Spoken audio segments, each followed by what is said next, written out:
The October afternoon cast long shadows through the stained glass windows of St. Michael's Church.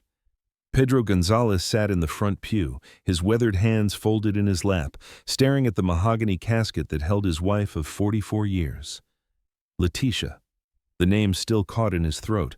Even now, 3 hours into her funeral service, he couldn't quite believe she was gone. The priest's voice droned on about resurrection and eternal life, but Pedro heard none of it. He was remembering the way Leticia laughed at his terrible jokes, the way she hummed while making coffee every morning, the way she'd reach for his hand in the middle of the night just to make sure he was still there. His son Raul sat beside him, but the young man's attention was elsewhere.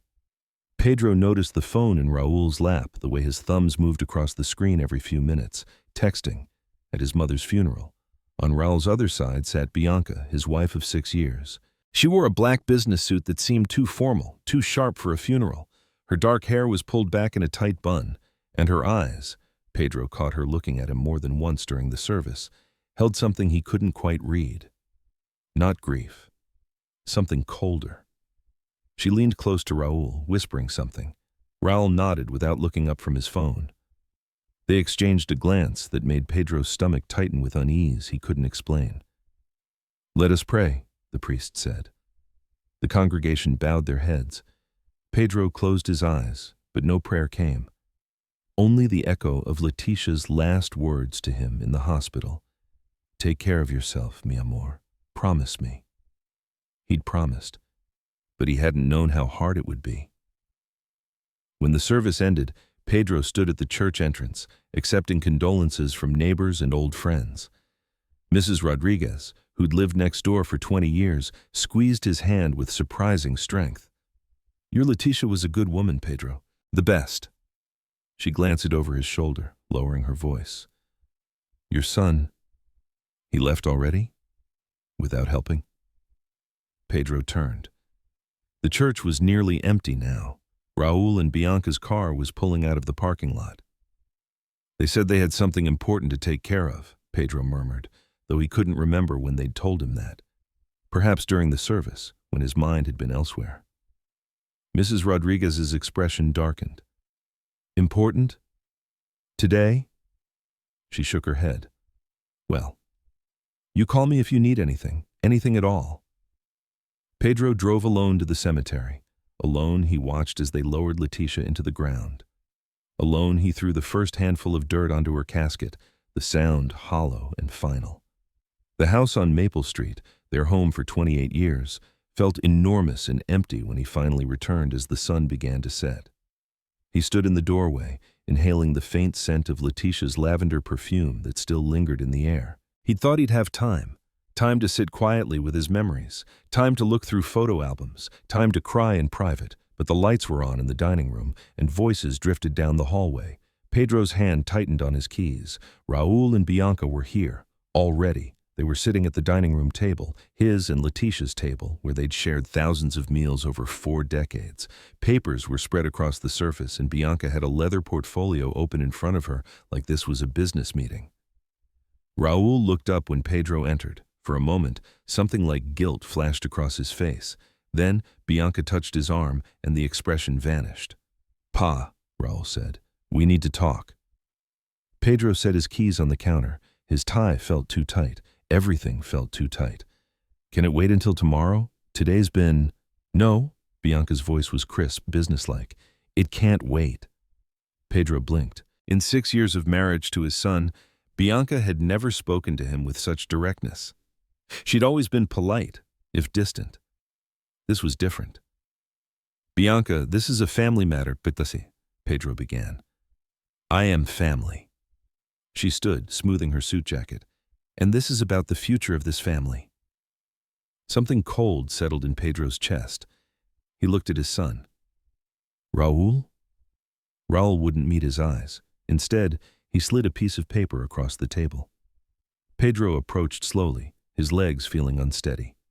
He picked up the document, and the words swam before his eyes. "Notice to vacate." "What is this?" "Mama left the house to me, Pa." Raul's voice was quiet, almost apologetic. We think it would be better if you moved to something smaller, easier to manage. You have 30 days. The paper crumpled slightly in Pedro's grip. This house, your mother and I bought this house before you were born. The house that Mom left to Raul. Bianca crossed her arms. The paperwork is all here. You have 30 days to find somewhere else to live. Pedro looked at the woman his son had married. Really looked at her. The sharp angles of her face, the cold calculation in her eyes. When had Raul fallen in love with someone so cold? Raul. Pedro's voice came out stronger than he felt. I just buried your mother, today, 3 hours ago. Something flickered in Raul's expression, shame maybe, or regret, but Bianca stepped forward, blocking Pedro's view of his son. That's exactly why we waited until after the service, she said. We're not heartless, but we need to be practical. This is a 4-bedroom house, Mr. Gonzalez. You don't need 4 bedrooms. Raul and I do. We're planning to start a family. A family, Pedro repeated the words like they were in a foreign language. In my house. In Raul's house, Bianca corrected. She gestured to the papers. It's all legal. Mrs. Gonzalez's will clearly states, Don't, Pedro's voice cracked. Don't call her Mrs. Gonzalez. Her name was Leticia. She was my wife for 44 years, and if she left you this house, she would have told me. For the first time, uncertainty crossed Bianca's face, but only for a moment. She didn't tell you a lot of things, apparently. Bianca's smile was thin, sharp. Maybe she knew you couldn't handle the truth. Bianca, please, Raul started. No. She turned on him. We agreed, no backing down. Your father is a grown man. He can find an apartment. There are senior living facilities downtown. It's not our responsibility to— Enough! The word exploded out of Pedro before he could stop it. Both Raul and Bianca stared at him. Pedro Gonzalez never raised his voice. Not in 44 years of marriage, not once. He set the notice to vacate down carefully, precisely on the table. His hands were shaking. I will not discuss this today, he said quietly. Today, I buried the love of my life. Today, I said goodbye to the woman who gave me 44 years of happiness. And today, my son. His voice broke. He couldn't finish. He turned and walked toward the stairs. Behind him, he heard Bianca's laugh, soft, satisfied. That went easier than I thought. Pedro's foot paused on the first step. He's in shock, Raul murmured. Give him time. Time for what? To accept reality? The old man needs to face facts. This is our house now. Pedro continued up the stairs. He didn't trust himself to turn around, didn't trust what he might say or do if he looked at his son's face and saw agreement there. In the bedroom he'd shared with Leticia, he locked the door and sat on the edge of the bed. Her pillow still smelled like her shampoo, coconut and vanilla. Her reading glasses sat on the nightstand. Her jewelry box was open, exactly as she'd left it the morning she went to the hospital for the last time. Pedro picked up her pillow and held it close. He didn't cry, couldn't cry. The shock was too deep, too complete. Downstairs, he heard Raul and Bianca talking in low voices. Then the front door opened and closed. A car engine started. They were leaving, going home to their apartment across town, leaving Pedro alone in the house they claimed was no longer his. Pedro couldn't sleep. At 2 a.m., he lay in bed, staring at the ceiling, replaying the day over and over. The funeral. The cold expressions on Raul and Bianca's faces. The notice to vacate with its clinical, impersonal language. 30 days. He tried to remember conversations with Leticia about the will. There must have been something, some indication. But Leticia had always handled their paperwork, taxes, bills, legal documents. You focus on work, she'd say with that gentle smile. I'll focus on the boring stuff. He'd trusted her completely. Had she really left everything to Raul? The question gnawed at him. Pedro got out of bed and turned on the light. He needed to feel close to her, to understand. He opened Leticia's closet, breathing in the scent of her clothes. Her dresses hung in neat rows. Her shoes lined the floor. Everything organized, everything in its place. That was Leticia, orderly, methodical, careful. He reached for her favorite cardigan, the soft blue one she wore when she was cold. As he lifted it from the hanger, something fell from the top shelf. A jewelry box, but not her regular one. This was smaller, wooden, with a carved rose on the lid. Pedro picked it up. Inside, nestled among some old earrings and a tarnished bracelet, was a small USB drive with a label in Letitia's handwriting, Para Pedro, solo abrir cuando necesite la verdad. For Pedro. Only open when you need the truth. His hands trembled as he carried the USB to the old laptop on Letitia's desk, the one she'd used for her bookkeeping work. It took several minutes to boot up. Pedro's heart hammered in his chest. When he plugged in this USB, 3 files appeared. Video_for_Pedro.mp, 4 legal_documents, folder, last_will_real.pdf. Pedro clicked on the video first. Letitia's face filled the screen. She was in a hospital bed, thinner than he remembered, her skin pale, her eyes tired but alert. The date stamp in the corner read, August 15th, 2023, 2 months before she died. Mi amor. Her voice was weak but clear. If you're watching this, then I'm gone. And I think Raul and Bianca have done what I was afraid they would do. She paused to catch her breath. Pedro, listen to me carefully. I never left the house to Raul. I left everything. The house, the bank accounts, everything. To you. All of it. Raul has an old will from 10 years ago when I thought differently about things. She coughed, her hand reaching for water off screen. I know what they're planning, Pedro. I heard them. 2 months ago when they visited, they didn't know I was awake. Bianca told Raul, we need to move him out before she dies. I didn't understand then, but I do now. Tears rolled down her thin cheeks. I'm not perfect, mi amor. I don't have recordings or evidence like on TV. I'm just a scared old woman trying to protect her husband. But I have some documents, some notes, and I changed the will. The real will is on this drive. I gave a copy to Daniel Cooper. He's our lawyer, remember? The one who helped us buy the house. She leaned closer to the camera. Go to Daniel. He has everything. He knows what to do. And Pedro, her voice broke. Don't let them take what we built together. Don't let them steal our life. You're stronger than you think, stronger than they know. I love you. Always. The video ended. Pedro sat frozen, staring at the black screen. His wife, his beautiful, careful, loving wife, had known, had been afraid, had tried to protect him, and he'd had no idea. He opened the folder labeled legal_documents. Inside were scanned pages of handwritten notes in Letitia's neat script. March 12th, 2023, $40 missing from purse.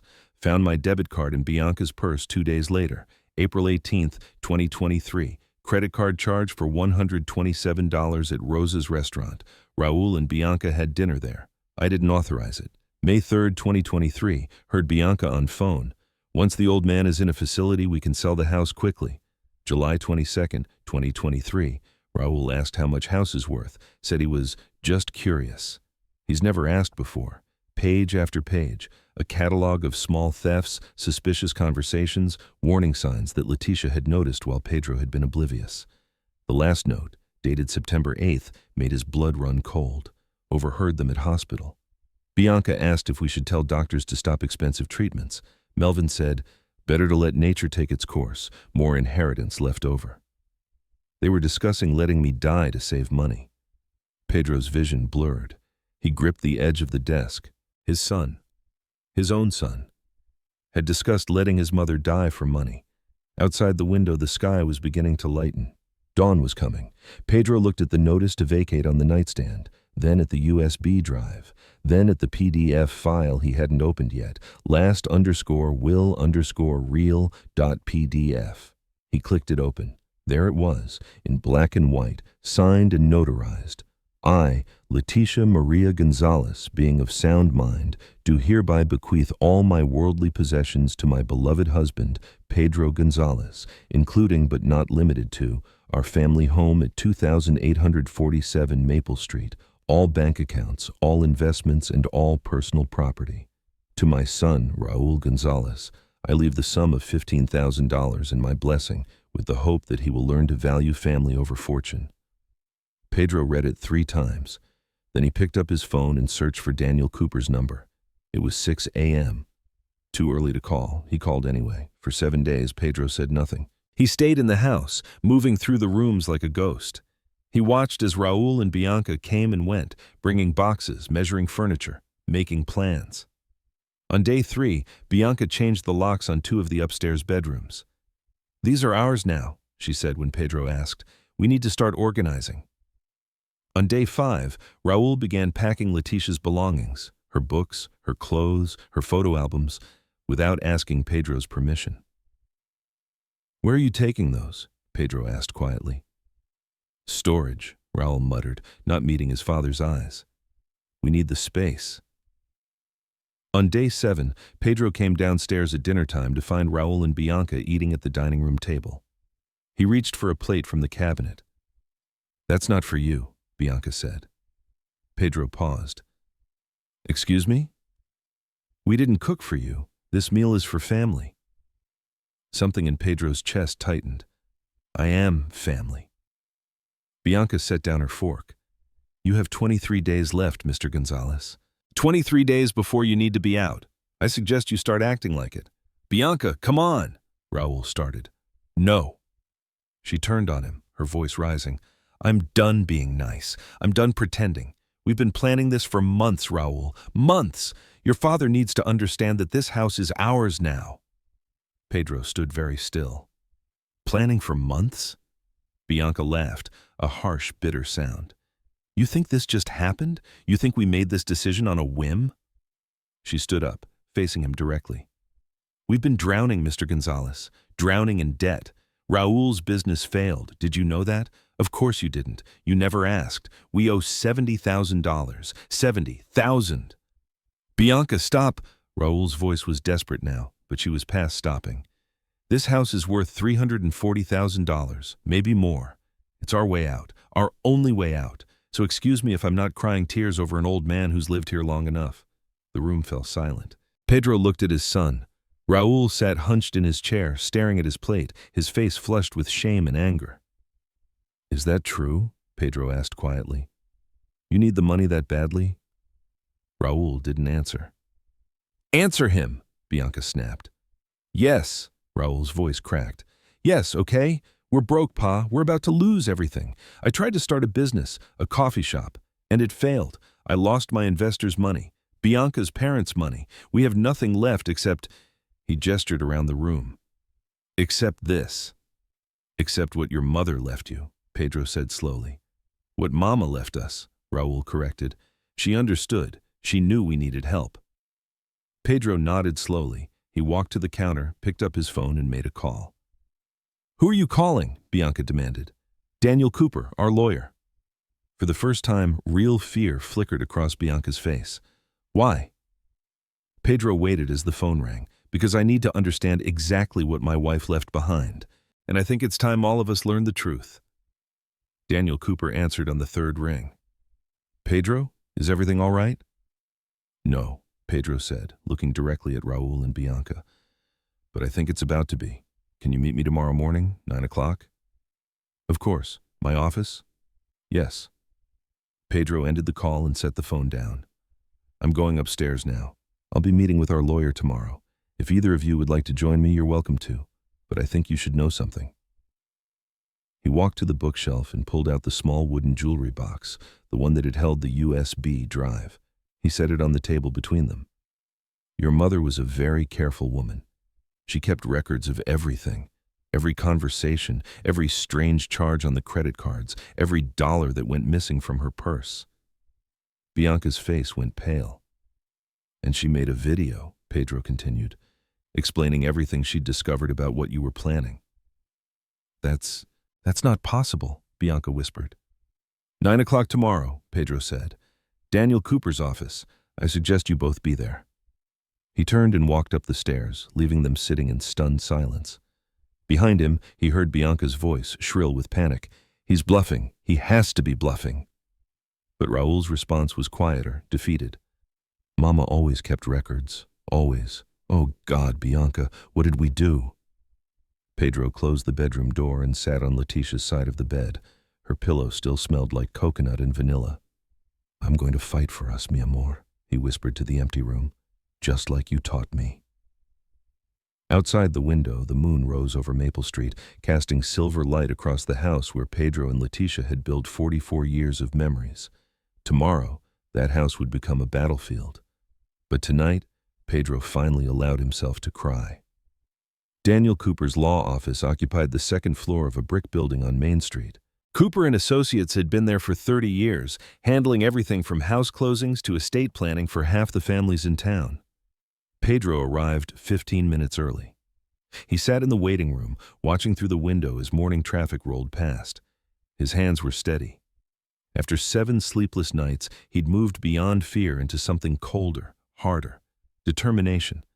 The receptionist, a kind-faced woman named Helen who'd known Leticia, brought him coffee without being asked. "I'm so sorry about Mrs. Gonzalez," she said softly. "She was always so lovely, always remembered my birthday." "Thank you, Helen. Mr. Cooper cleared his whole morning for you." She hesitated. "He's been worried. He tried to call you last week, but I wasn't ready to talk." Pedro sipped the coffee. It was how Leticia used to make it: 2 sugars, a splash of cream. "I'm ready now." At exactly 9 o'clock, Daniel Cooper emerged from his office. He was 53, with graying hair and the careful posture of a man who'd spent decades delivering difficult news to grieving families. But when he saw Pedro, relief washed over his face. "Pedro, thank God you called." He glanced at the empty waiting room. "Your son isn't coming?" "I don't know." Daniel ushered him inside. The office was lined with law books and framed degrees. On the desk sat a thick folder with Gonzalez Leticia M. written on the tab. "Before we begin," Daniel said, settling into his chair, "I need to ask you something. Did Leticia ever discuss her will with you, the changes she made last year?" "No, she handled all our paperwork." Daniel nodded grimly. "That's what I was afraid of." He opened the folder. "Raul came to see me about 3 months ago. He wanted to know about Leticia's estate." Pedro's jaw tightened. "What did you tell him?" "Nothing, attorney-client privilege, but he was insistent. He said his mother had promised him the house." Daniel pulled out a document. "I told him I couldn't discuss the details until after Leticia's passing. He left angry." "And Bianca?" "She called twice, asked very specific questions about probate timelines, about how quickly assets could be transferred." Daniel's expression darkened. "Pedro, I think they've been planning this for quite some time." The door to the waiting room opened. Voices drifted through: Raul's low murmur, Bianca's sharp response. "They're here," Pedro said. Daniel stood. "Let me handle this, please." Raul entered first, looking like he hadn't slept either. His shirt was wrinkled, his face drawn. Bianca followed, dressed in another severe business suit, her expression guarded. "Mr. Cooper," she said crisply, "thank you for seeing us. Please, sit down." Daniel gestured to the chairs across from his desk. Raul sat immediately. Bianca remained standing. "I assume this is about the estate," she continued. "We just want to expedite the process." "We've already begun making arrangements." "Mrs. Gonzalez," Daniel interrupted gently, "perhaps you should sit." Something in his tone made her comply. Daniel pulled out 2 documents, setting them side by side on the desk. "I've asked you here because there seems to be some confusion about Leticia's will. Raul, you mentioned that your mother left the house to you?" Raul glanced at Bianca, who nodded sharply. "Yes, we have the paperwork." "May I see it?" Bianca reached into her leather bag and produced a folder. She slid it across the desk with the confidence of someone playing a winning hand. Daniel opened it, scanned the pages, and set them down carefully. For a long moment, he said nothing. "Well?" Bianca prompted. "This is a copy of Leticia's will from 2014, Daniel said quietly. "It's outdated." The words hung in the air like a death sentence. "What?" Raul leaned forward. "What do you mean, outdated?" "Your mother created a new will on August 15th, 2023. This document," he tapped the papers Bianca had brought, "was superseded 14 months ago." Bianca's composure cracked. "That's impossible. I found this in Leticia's desk. It's signed. It's notarized." "It was valid in 2014, but it's not valid now." Daniel pulled out the second document. "This is Leticia's current will, properly witnessed and filed with the county clerk. It was changed significantly from the 2014 version." Pedro watched his son's face drain of color. How? How significantly? Raul whispered. Daniel turned the document so they could read it. In the 2014 will, Letitia left 60% of her estate to you, Raul, and 40% to Pedro. In the current will, she leaves 95% to Pedro, including the house, all bank accounts, and investments. You receive $15,000. Bianca shot to her feet. No, this is wrong. Letitia promised. Mrs. Gonzalez made no such promise, Daniel said firmly. In fact, she came to see me specifically because she was concerned about pressure she was receiving from both of you regarding the estate. Pressure? Raul's voice cracked. We never pressured. She showed me documentation. Daniel opened a manila envelope. Notes about money missing from her purse, unauthorized credit card charges, conversations she overheard about moving the old man out and selling the house. He pulled out several pages of Letitia's handwriting, spreading them across the desk. March 12th, $40 missing.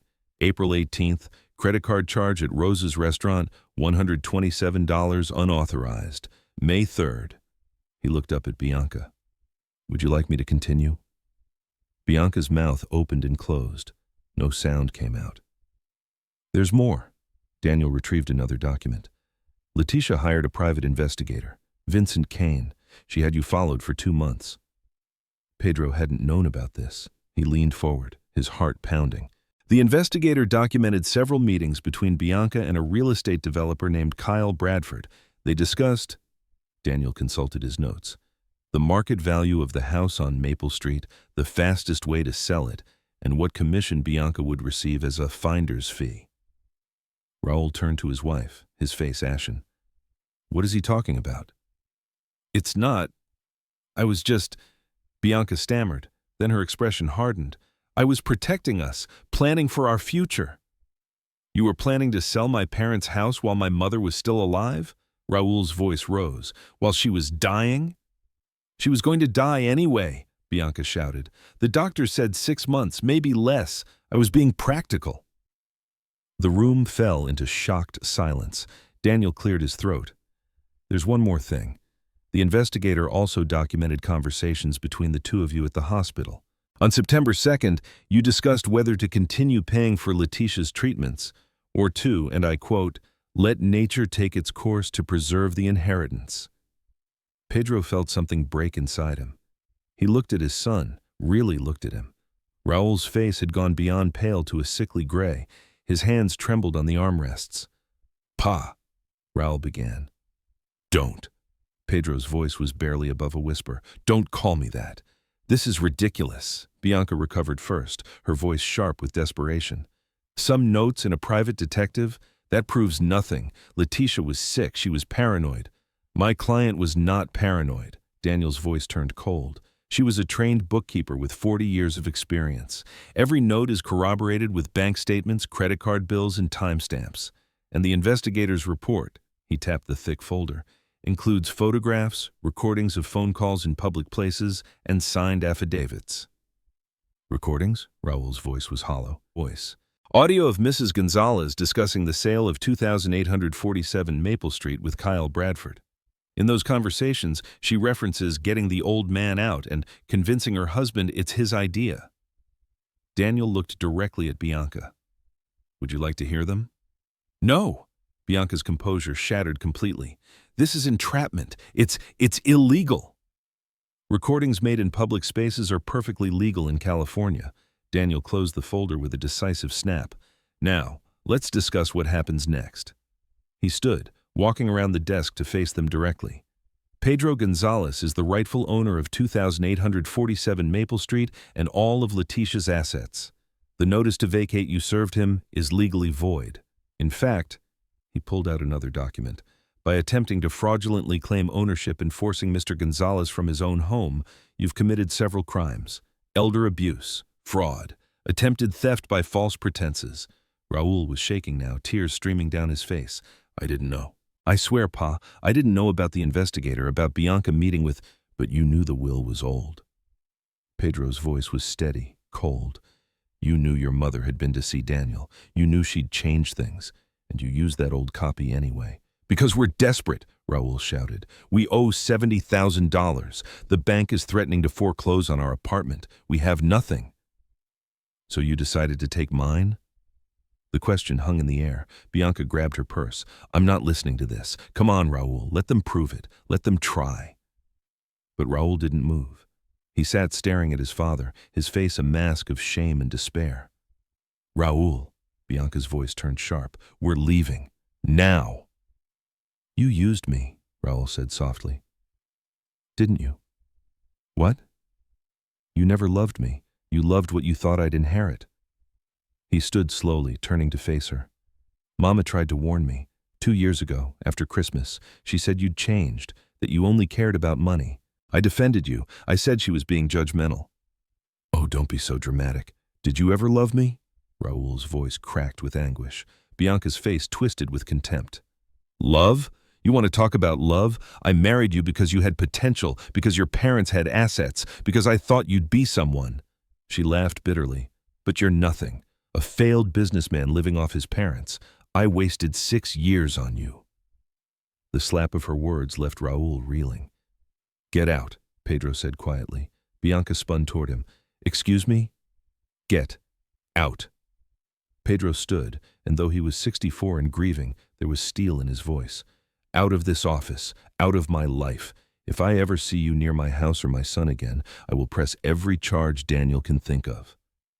"Your son?" Bianca's laugh was ugly. "He came to my apartment last night begging me to stay with him. He's pathetic. You're both pathetic."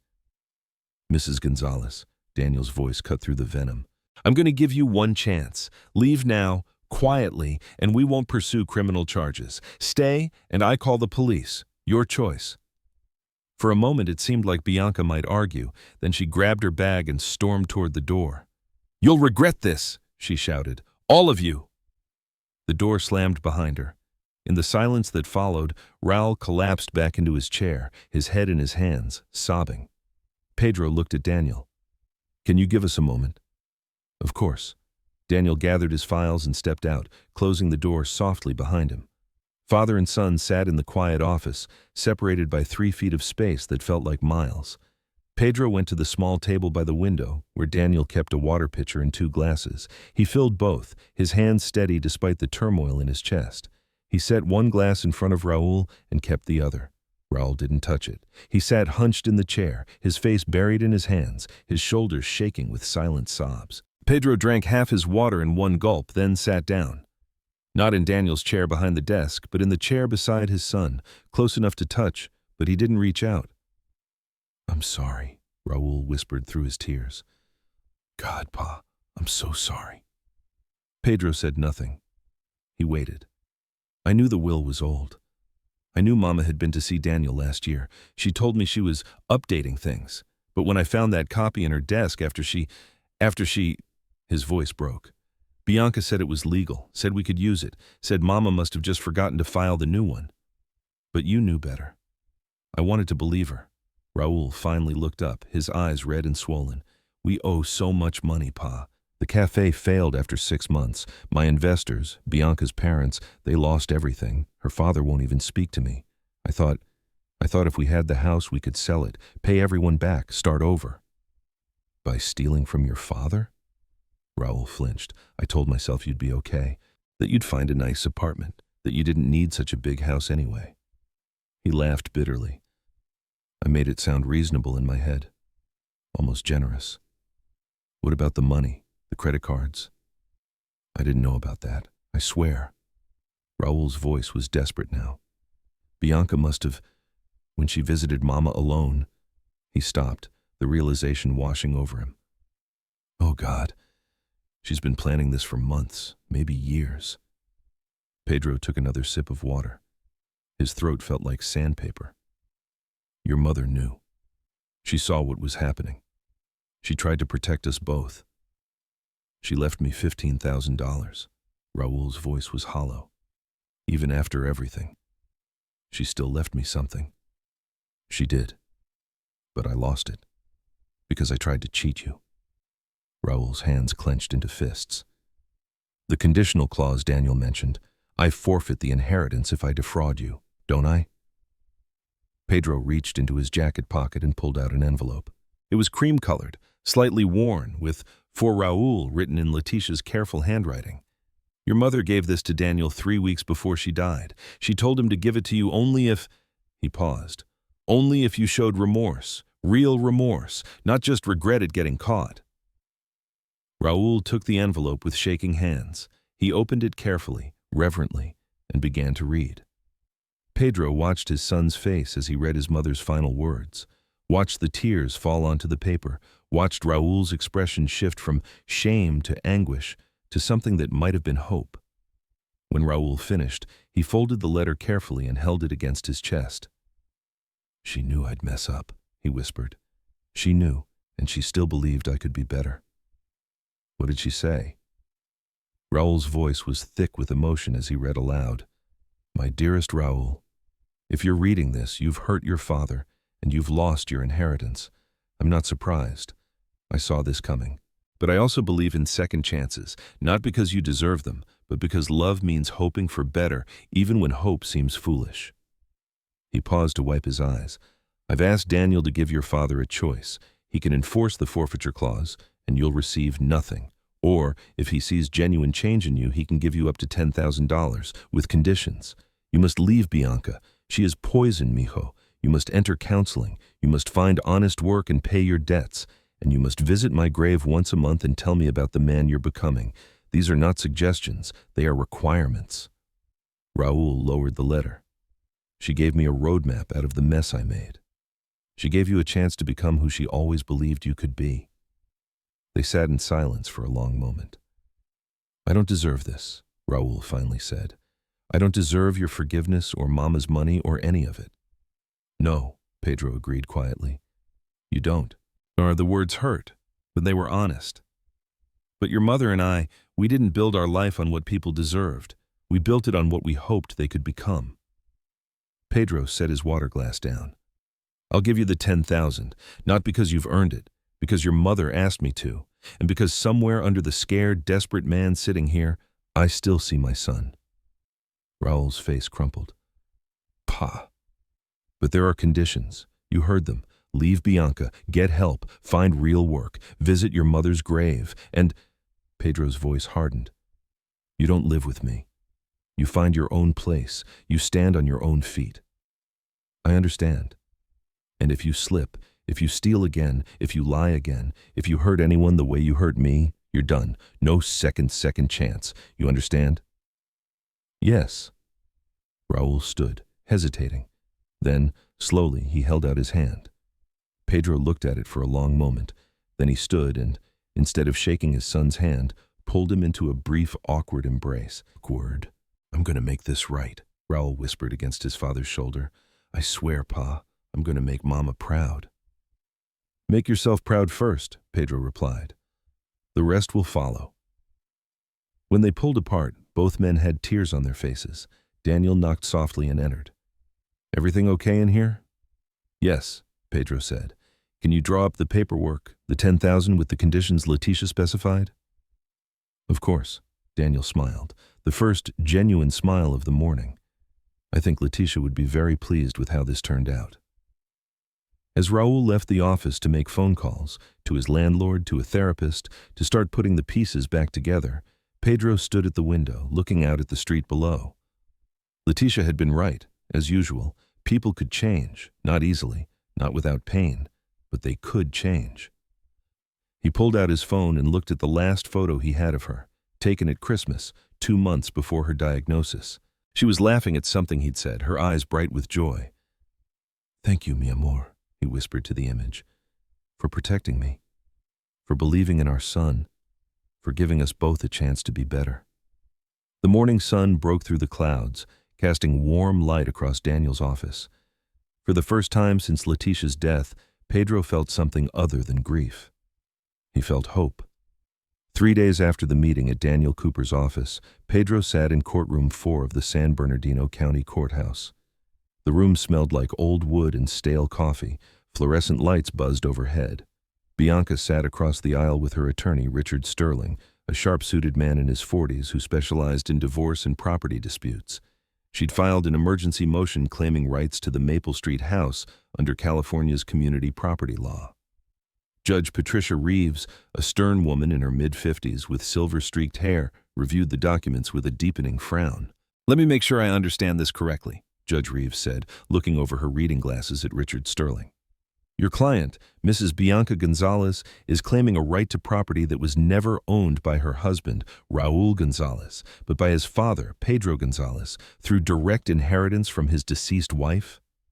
"That's correct, Your Honor." Sterling stood confidently. Mrs. Gonzalez lived in the residence for extended periods during her mother-in-law's illness, providing care and support.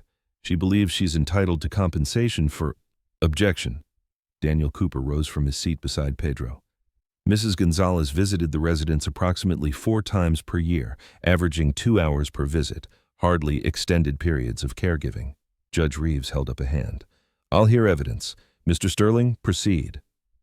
Sterling called Bianca to the stand. She'd dressed conservatively, a navy blue dress, minimal jewelry, her hair loose around her shoulders. She looked young, vulnerable, nothing like the woman who'd coldly demanded Pedro vacate his own home. "Mrs. Gonzalez," Sterling began gently, "can you describe your relationship with your late mother-in-law, Letitia?" "She was like a mother to me." Bianca's voice wavered perfectly. "My own mother died when I was young. Letitia filled that void. I loved her deeply." Pedro's hands clenched on the armrest. "And during her illness, you provided care?" "Yes, I cooked for her, cleaned, helped with medications. I was there constantly those last few months." It was such a complete fabrication that Pedro almost laughed. Daniel put a hand on his arm, steadying him. "When Letitia passed, what did you expect to happen?" "I thought—" Bianca's voice broke convincingly. "I thought she'd want us to have the house. She knew Raul and I were struggling. She knew we needed help. I never imagined she'd leave us with nothing." "Thank you." Sterling sat down, looking satisfied. Daniel stood slowly, buttoning his jacket. He approached the witness stand with a folder tucked under his arm. "Mrs. Gonzalez, you testified that you were at the Maple Street residence constantly during Mrs. Letitia Gonzalez's final months. Is that correct?" "Yes." "Constantly." Daniel opened his folder. "These are phone records from Letitia's home landline for the 6 months before her death. Can you identify any calls to or from your number?" Bianca's face paled slightly. I used my cell phone." "I see. These are her cell phone records, same period. 4 incoming calls from your number. The longest lasted 7 minutes, the shortest 42 seconds. He looked up. "Does that seem like constant contact to you?" "I visited in person." "Ah, yes, your in-person visits." Daniel pulled out more papers. "Mr. Vincent Kane, a licensed private investigator, was hired by Letitia to document activity at her home. His surveillance logs show you visited exactly 5 times in those final 6 months. Would you like to see the photographic evidence?" Bianca's composure cracked. That's an invasion of privacy." "It's documentation, Mrs. Gonzalez, legal documentation." Daniel approached the bench. "Your Honor, I'd like to submit Exhibit C emails between Mrs. Bianca Gonzalez and Mr. Kyle Bradford, a real estate developer." Judge Reeves accepted the documents, scanning them with increasing displeasure. "These emails," Daniel continued, "show Mrs. Gonzalez negotiating a 5% finder's fee for facilitating the sale of 2847 Maple Street, while Letitia was still alive and residing there. In one email, dated July 18, 2023, Mrs. Gonzalez writes, and I quote, 'Once we get the old man out, we can move quickly. I'm thinking mid-September at the latest.'" The courtroom fell silent. Judge Reeves looked up sharply. "Mrs. Gonzalez, you were planning to sell your father-in-law's house while your mother-in-law was dying." I was just exploring options. Options for property you didn't own and had no legal claim to." The judge's voice turned ice cold. "Mr. Cooper, is there more?" "Yes, Your Honor. Audio recordings of conversations between Mrs. Gonzalez and Mr. Bradford, made in public locations. In these recordings, Mrs. Gonzalez explicitly discusses convincing Raul it's his idea to force Mr. Pedro Gonzalez from the home." Daniel played a 30-second clip. Bianca's voice came through crystal clear. "The old man's pathetic. He'll cry for a week, then find some dingy apartment. We'll have the house sold by Christmas." Judge Reeves removed her glasses. I've heard enough. Mrs. Gonzalez, your petition is denied. Furthermore, you are ordered to pay Mr. Pedro Gonzalez's legal fees in the amount of $8,000. You are also hereby prohibited from contacting Mr. Gonzalez or entering the property at 2847 Maple Street. Violation of this order will result in immediate arrest. But, Your Honor, I have rights. Bianca stood, her careful composure completely shattered. You have the right to leave my courtroom before I add contempt charges to your troubles.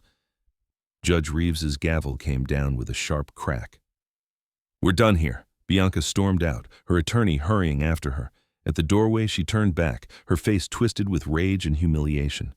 You'll regret this, she shouted at Pedro. All of you! The bailiff moved toward her, and she fled. In the sudden quiet, Pedro let out a breath he hadn't realized he'd been holding. It's over, Daniel said quietly. She can't touch you now. Pedro nodded, but his eyes were on the empty doorway. He didn't feel victorious. He felt tired and sad that his son had married someone so filled with venom. Come on, Daniel said, gathering his papers. Let's go home. 1 year later. The coffee shop on 3rd Street was nothing fancy, just a local place with mismatched chairs and decent espresso. Pedro sat by the window, watching pedestrians hurry past in the autumn drizzle. He'd been meeting Raul here once a month for the past year, neutral territory. No ghosts, no memories weighing down every conversation. The door chimed and Raul entered, shaking rain from his jacket. He looked different than he had a year ago, healthier, more solid somehow. His face had lost that haunted, desperate edge. He waved and headed to the counter to order. Pedro sipped his coffee and waited. Raul joined him with a cappuccino and a nervous smile.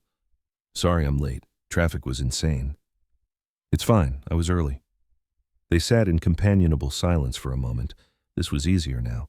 The quiet between them no longer felt heavy with accusations and shame. So, Raul said, pulling an envelope from his jacket, I have news. Good news, I hope. Good news. Raul's smile widened. I got promoted. Senior accountant at Morrison & Associates. It comes with a raise. Not huge, but enough that I can finally start paying people back faster. Pride flickered in Pedro's chest. Your mother would be happy to hear that. I know. Raul set the envelope on the table. There's $2,000 in here. I know you gave me $10,000, and I know you said I didn't need to repay it, but Pedro pushed the envelope back across the table. Keep it. Pay your debts to the people you actually owe, Bianca's parents, your investors. They need it more than I do. Pa, I mean it, Raul. The money your mother left me, I have more than enough. Use this to clean up your past. That's what she wanted. Raul pocketed the envelope, his eyes bright. Thank you. How's the therapy going? Hard. Raul laughed without humor. Dr. Foster doesn't let me get away with anything. Last week, she made me write a timeline of every time I prioritized money over people. It was 14 pages long. That sounds painful. It was, but it was also clarifying. Raul stirred his cappuccino absently. I realized I've been chasing success my whole life, but I never defined what success actually meant. The cafe failed because I wanted it to make me rich, not because I loved coffee or wanted to build something meaningful. I was just greedy, scared of being ordinary. Pedro watched his son carefully. These were not easy admissions. Dr. Foster says I have achievement anxiety. I tie my self-worth to external validation, money, status, other people's approval. Raul met his father's eyes, especially Bianca's approval. I was so afraid she'd leave me that I let her turn me into someone Mama couldn't recognize. But you recognized it, Pedro said gently. That's what matters. The divorce was finalized last month. Raul's voice was steady. She didn't fight it. Turns out she'd already moved in with Kyle Bradford, that developer. They're engaged. How do you feel about that? Relieved, honestly. She was never going to change, and I can't change if I'm still trying to please her. Raul smiled sadly. Dr. Foster says I need to learn to sit with being alone, to be comfortable with just me. And are you? Comfortable? Getting there. Raul took a sip of coffee. I got a studio apartment in the Riverside district. It's small, but it's mine. I pay my rent on time. I cook my own meals. I even got a plant. It's still alive after 3 months, which Dr. Foster says is progress." Pedro laughed, a real laugh that surprised them both. "There's something else," Raul said, his expression turning hesitant. "I've been going to Mama's grave, every month, like she asked, and I talk to her, tell her about my week, about therapy, about the plant." He laughed self-consciously. "I know she can't hear me, but she can hear you," Pedro said firmly. "Maybe not with ears, but she hears." They sat quietly, watching the rain streak down the window. "Pa," Raul said softly, "do you remember when I was little and you used to take me fishing every Sunday morning at Lake Gregory?" Pedro's throat tightened. "You always threw the fish back, said they looked sad in the bucket. I liked setting them free better than keeping them." Raul smiled at the memory. "I was thinking, maybe we could do that again. Go fishing, I mean, if you wanted to." Pedro looked at his son, really looked at him, saw not the desperate, broken man who'd tried to steal his house, but the boy who'd cried when a fish looked sad, the boy who was still in there, fighting to resurface. "I'd like that," Pedro said. "Next month, when the weather clears?" "Next month." Raul extended his hand across the table. Pedro took it, and they shook. A promise made, a bridge being built, one plank at a time. 18 months after Letitia's death, the house on Maple Street had changed. Pedro had repainted the living room, cream instead of the pale yellow Letitia had chosen. He'd bought a new couch to replace the one that still smelled like her lavender perfume. The kitchen had new curtains, bright blue instead of floral print. But in the corner of the living room, by the window with the best light, he'd left everything exactly as it had been. Letitia's reading chair, her bookshelf full of mystery novels and gardening guides, her knitting basket with a half-finished scarf still on the needles. He called it Letitia's Corner, and sometimes in the late afternoon when the sun came through just right, he'd sit in the chair across from hers and read aloud to her, just like they used to do. Today, a letter had arrived from the Oakwood Senior Center, the place where Raul had been volunteering as part of his therapy requirements. Pedro opened it at the kitchen table, his reading glasses perched on his nose.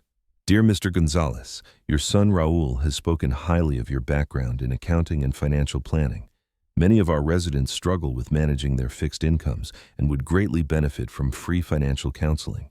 Would you be interested in volunteering as a financial advisor one afternoon per week? We understand this is a significant time commitment, but we believe your expertise could change lives. Sincerely, Margaret Chen, Director, Oakwood Senior Center." Pedro set the letter down and walked to Letitia's corner. He picked up the framed photo on her bookshelf. Christmas, 2 years ago, both of them laughing at something Raul had said before Bianca had poisoned everything. "You always said I should use my skills to help people," Pedro murmured to the photograph. "Said I was wasting my knowledge watching TV in retirement." He could almost hear her response. "So what are you waiting for, mi amor? An engraved invitation?" He laughed softly. "I suppose this is an engraved invitation." Pedro returned to the kitchen and composed an email accepting the position. Then he opened his banking app and looked at the inheritance Letitia had left him.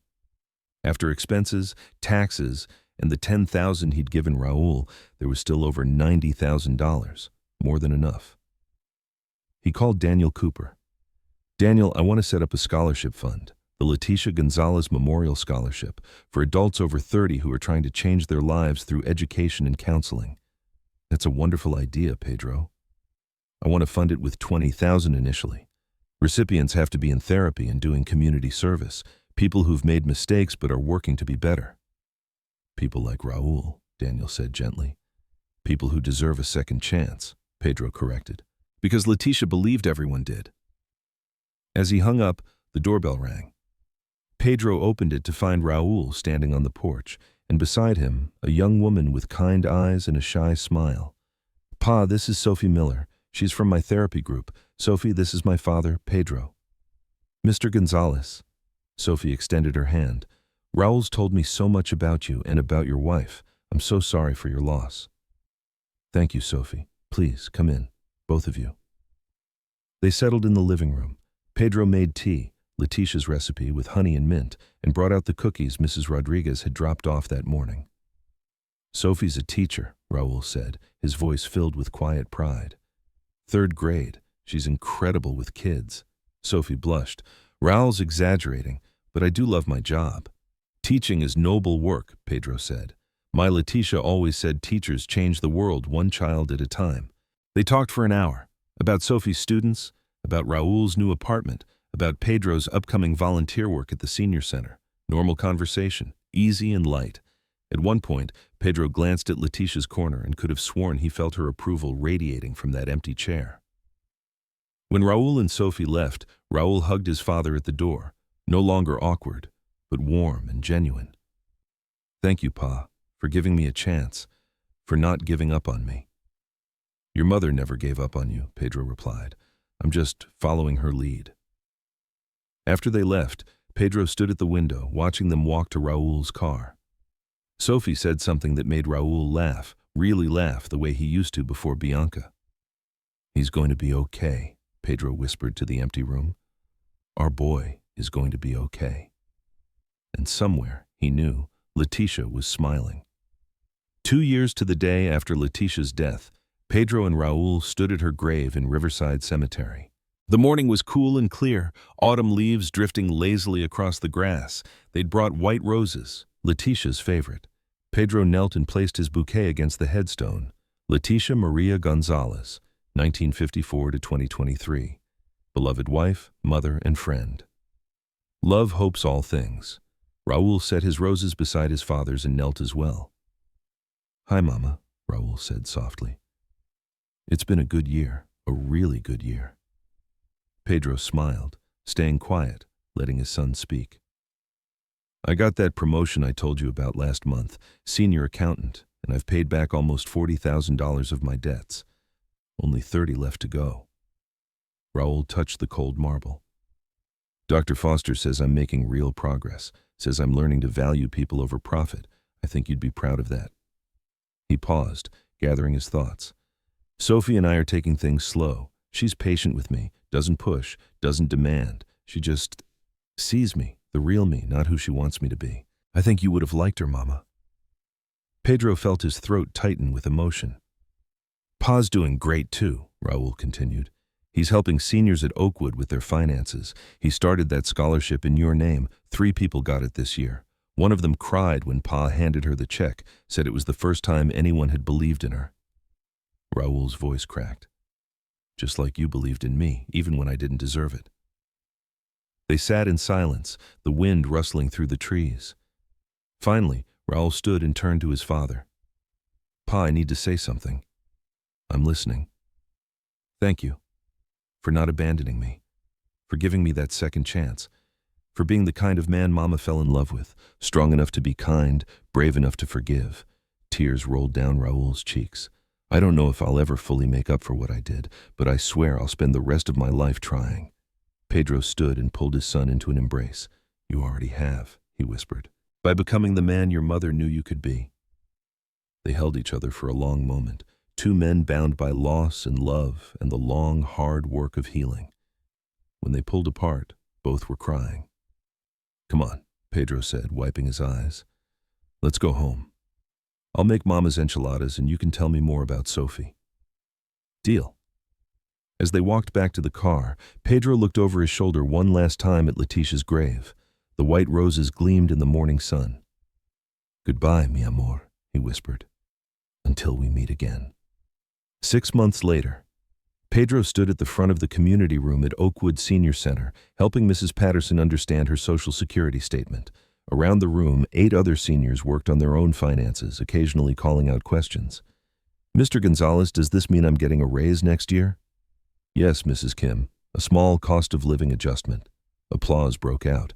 Pedro laughed, feeling useful, feeling needed. His phone buzzed with a text from Raul. Fishing this Sunday? Sophie wants to come too. Fair warning, she's never caught a fish and will probably scream. Pedro smiled and typed back. Perfect. See you at dawn. That evening, he sat in Leticia's corner with a cup of tea, reading one of her mystery novels. The house was quiet but no longer empty. It was filled with the echoes of laughter, with the promise of Sunday morning's fishing, with the satisfaction of helping others. We did it, mi amor, he said to her photo. We raised a good man. It took him a while to find his way, but he's there now. Outside, the sun set over Maple Street. painting the sky in shades of gold and rose. And in that moment, Pedro Gonzalez, 66 years old, twice blessed, once broken, now healing, understood what Letitia had been trying to teach him all along. That love isn't about deserving. Love is about hoping, hoping for better, hoping for change. Hoping that even the most broken things can be mended if you're willing to do the work. And sometimes, that hope is enough.